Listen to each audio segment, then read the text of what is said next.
Oh, it's automatically gone live. Hi. I thought I was going to have to press live. Welcome, welcome, welcome. Um,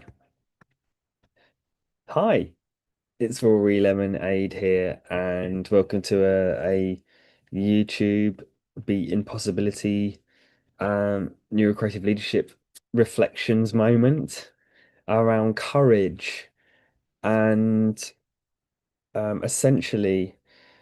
Going live here when I'm on my own, not interviewing someone, is often picking a core value that I've picked, and I've got cards that I pick out and they've got there's eight different values and four different colors to go with those values. So black is to organize. It's the color of structure, of earth, of solidness, earthy, metaphorical structure, solid scaffolding, uh, process. Once you've got a structure, it that the functionality flows through it, like this, the shape of a hand, for instance, is specific structure, exactly meant for picking stuff up and interacting with the world, operating instruments of any kind, tools. It is a tool in itself and operates more technology, more tools to interact with the world, creating things from neuro creativity out into the world, from ideas to reality to um, and then back again, and then feedback of what worked, what didn't work. So planning, in some ways, involves to and fro.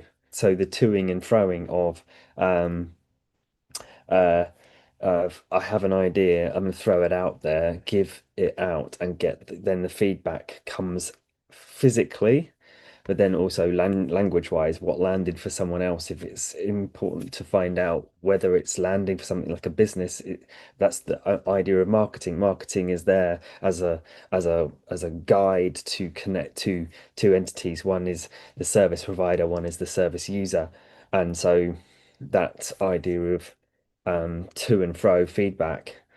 So what I mean, so either continue to do the things that work or improve, continual professional development and improvement along the way, developing an idea to test, to then make it, to be able to explain its value, find out what the value is, have someone understand what the value is so that they want to either purchase it or use it or do something with it or just for the self. So already going off a tangent there, but in terms of organization, it's completely different to say, for instance, just feeling in the moment. So to feel courage in the moment. So let's go back to going to courage. What does courage mean to you? Um, I'd love to hear what comes up for you around what is courage. Um, we all words are a metaphor in disguise. We use metaphors to describe things, language better because language can mean so many different things, and our brains, our logic brains, just like love meaning in order to make sure that we're either protecting our system or safe or doing something with something uh, that is purposeful. So courage in itself, some people may hate the word. Some people may love the word. Some people may be not thinking about it at all, and some people may um, have never thought about needing it, or that they do it all every day.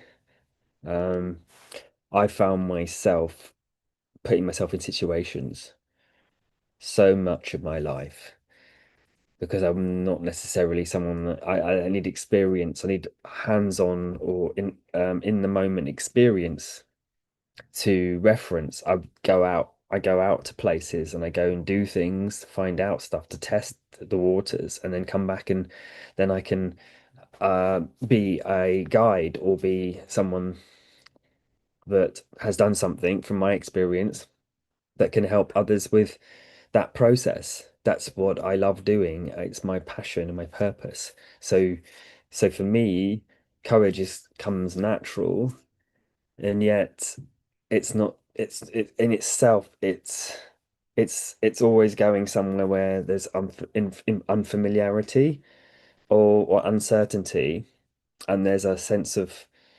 change or unfamiliarity to the self, which could be danger. So therefore, fear comes up to make sure it's deliberately there. Fear is there deliberately to say, "Hey, watch out, be careful," and that's a good thing. So when we're continually, if someone is continually fearful, uh, and they take action anyway, the courage part comes from a sense of connecting to what is important from truest desires, truest self, and truest actions. Uh, and we obviously only take actions if we believe they are true or not. Well, it's not obvious, but it is what happens because even if we taking an action, we don't understand why we're doing it, there'll be a truth to it. Even a bad habit has a benefit in the mind at the time. That's why people and humans are drawn to negative or bad habits is because there's a real belief there's something pleasurable. If it's even if it's just pleasure to feel better, all the way through to that there's some kind of nourishing aspect to it, and and to feel safe. Uh, if there's a particular if there's this level of fear all the time, then there's bound to be things that rescue remedies of the mind, there's a subconscious that keep the system feeling safe.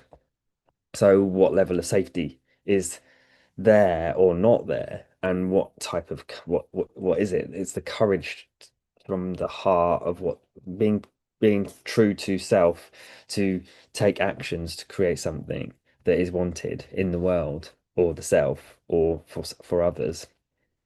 That's what courage is to me. And so it's courage is action in the presence of fear, which then creates results of some kind, whether it's desired results or not desired results. It's feedback that will then reinform evidence as to whether or not to do that again or not do it again, or then it becomes evidence. If it's a courage to do something different, and that difference is based on a skill that's already known. For instance, if I pick up the guitar and I play it and I get into a flow with what I do know, which is comfortable, it doesn't take necessarily courage to do that unless I was fearful of or what if I can't remember what to do next, or I forgot it. What if I've forgotten how to play guitar? Which can happen with neurodiverse brains all the time about remembering things like consciously without taking a slow amount of time to access what's really known, which is the brain is consistently remembering things and is amazing at storing information. That it is known, there's stuff that's known, there's so much life experience or possibility of life experience that can be expressed, can be learnt. At any given moment, we can choose to do something either familiar or unfamiliar.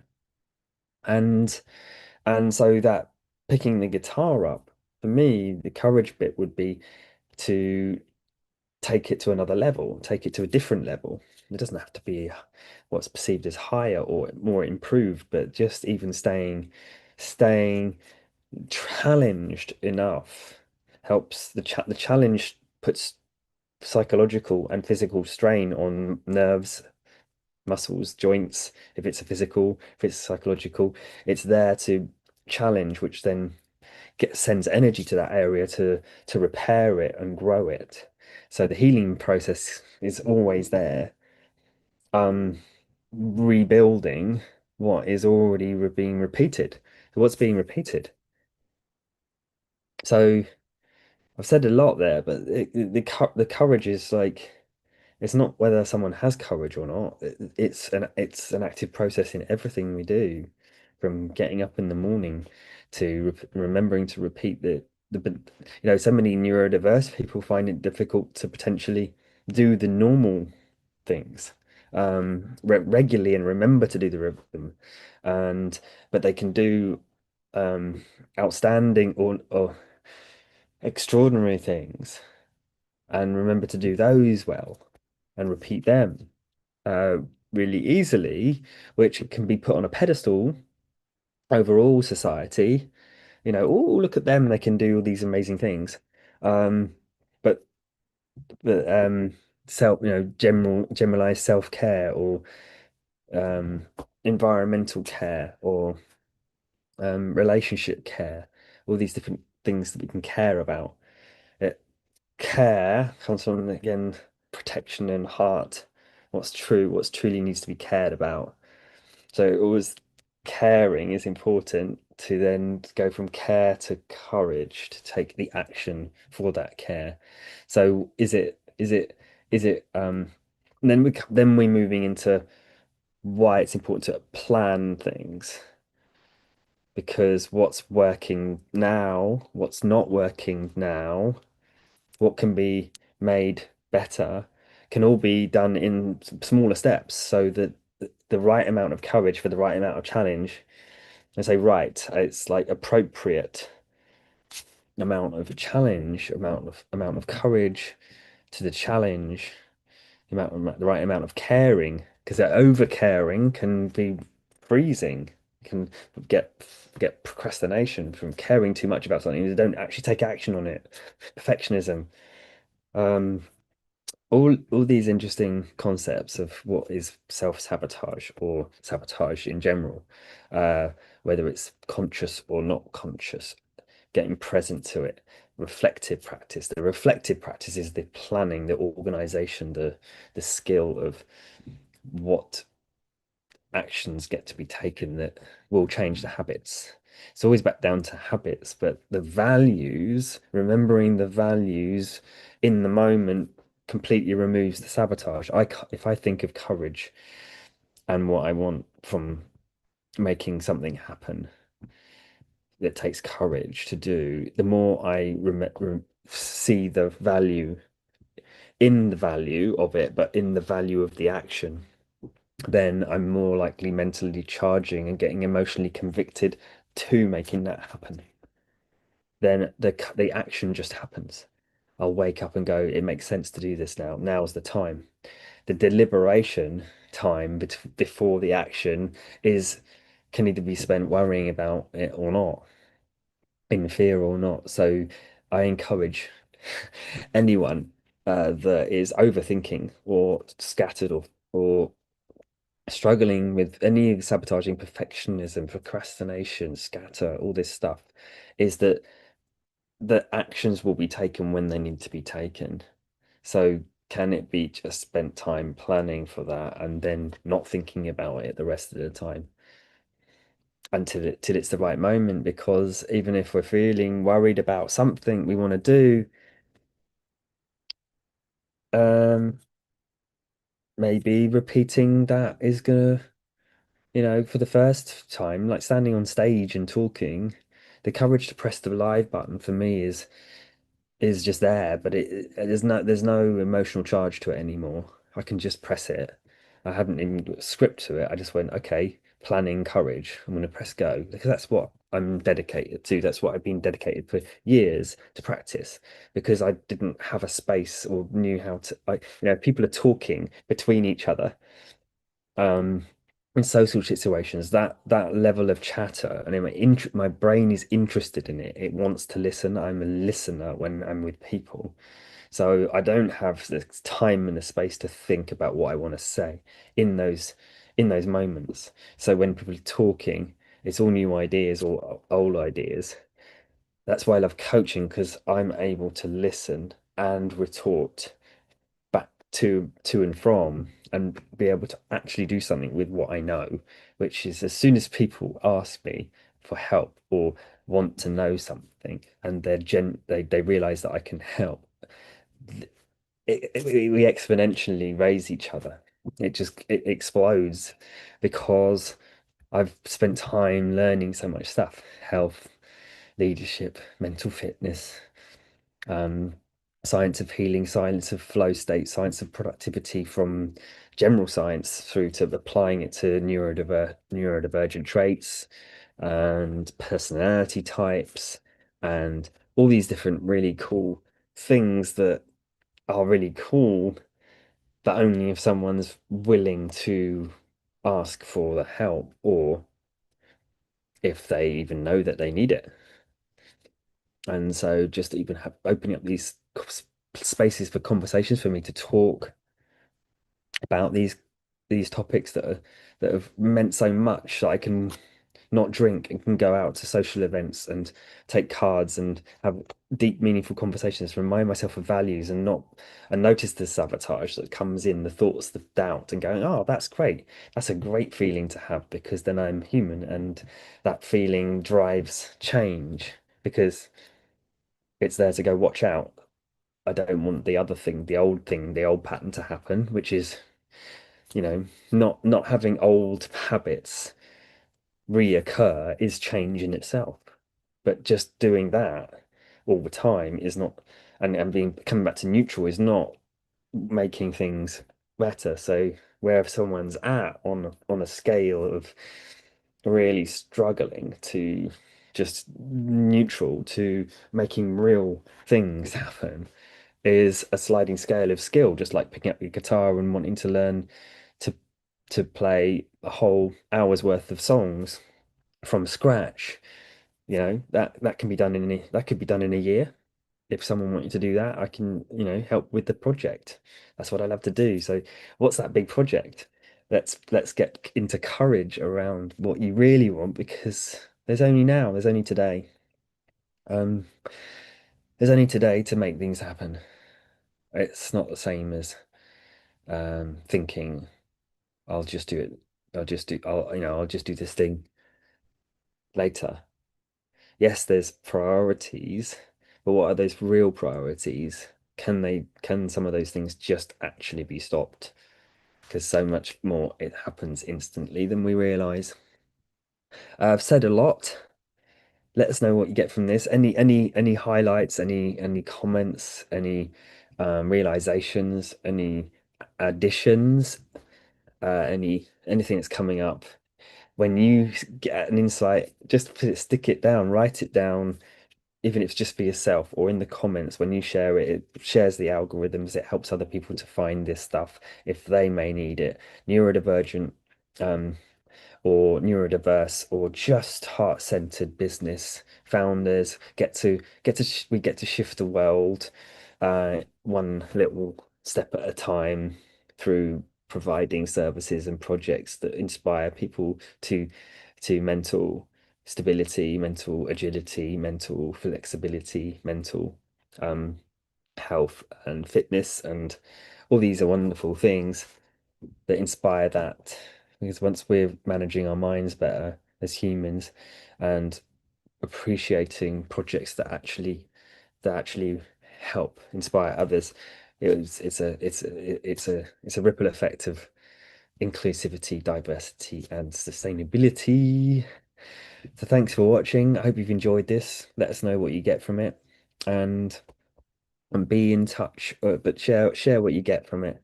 Keep informed. Keep in touch. In touch, and what courageous actions can you take that you're getting from this? It could be simple, so simple, just starting with one thing. Um, and um, that's it for now. Have a great day. Well, yeah, I've got Curiosity Call. If you want to, if you know someone who wants to explore how they want to go from procrastination, perfectionism, scatter to with real support, with we can just see what's that one project that could just be focused on that could leverage health, wealth, and what I call stealth to really make a difference in someone's life, in the world, in other people's lives. Prosperous creatives, NeuroCreative leaders. Thanks for listening, and subscribe, like all those good things if you want to. And it really, really helps the channel. And and other people. So that's it for now. Have a great day.